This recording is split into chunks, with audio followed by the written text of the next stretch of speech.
नमस्कार बंधुरा प्रमिलास किचेने आपनादेरके स्वागत। आज के रेसिपि आलुर परोटा।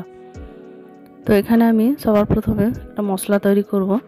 पेঁয়াজ आदा रसुन गरम मशला एगुलो सब बेटे नेब। एखाने सिद्ध करा आलू रेखेछि आमी।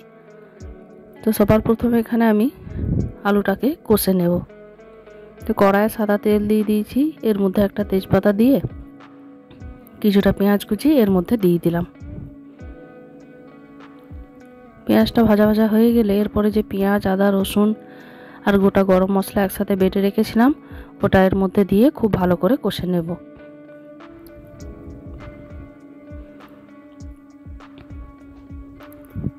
খুব ভালো করে কষা হয়ে গেলে এরপরে আমি নুন পরিমাণ মতো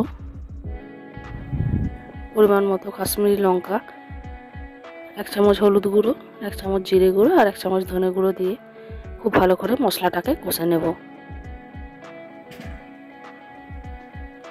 মশলাটা কষা হয়ে গেছে, এবারে আমি যে আলুটা সিদ্ধ করে রেখেছিলাম ওটা দিয়ে দেব। তার মাঝে আমি একটু কাঁচা লঙ্কা কেটে দিয়েছিলাম।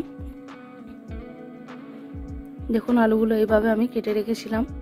এরপরে এই আলুগুলো আমি খুব মিহি করে এটা কষবো না, এটা এরকম 2-4টা দানা দানা থাকবে এরকম ভাবেই কষে নেব।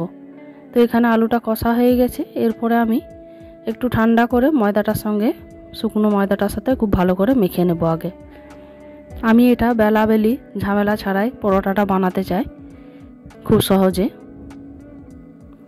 দেখুন সবার প্রথমে আমি আলু মাখাটাকে ময়দার সাথে খুব ভালো করে মেখে নিয়েছি। এরপরে অল্প অল্প জল দিয়ে এরকম একটা ঘন ব্যাটার তৈরি করেছি। এরপরে কিছুটা নুন দিয়ে দেবো এর মধ্যে। নুনটা দেওয়ার পরে ময়দাটাকে আলুটার সাথে খুব ভালো করে মেখে নিয়েছি। এরপরে আমি একটা তাওয়াতে কিছুটা পরিমাণ তেল দিয়ে এই ব্যাটারটা এর মধ্যে দিয়ে দেবো। দেখুন আমি একটু ব্যাটার দিয়ে দিয়েছি এবং এরকম হাতার সাহায্যে ছড়িয়ে ছড়িয়ে একটা গোল রুটির মতো শেপ করে এটা দিয়ে দেবো।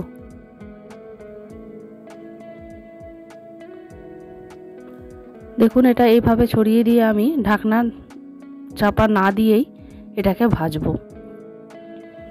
ঢাকনা চাপা দিয়ে দিলে খুব নরম হয়ে যায় এবং উল্টাতে গেলে ভেঙে যাওয়ার ভয় থাকে, তাই এইভাবেই আমি এটাকে বানাচ্ছি।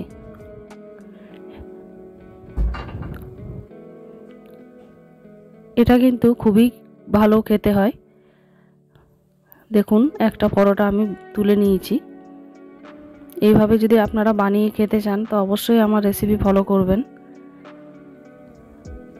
এরকম ভাবে আমি বাকি পরোটাগুলো ভেজে নেব।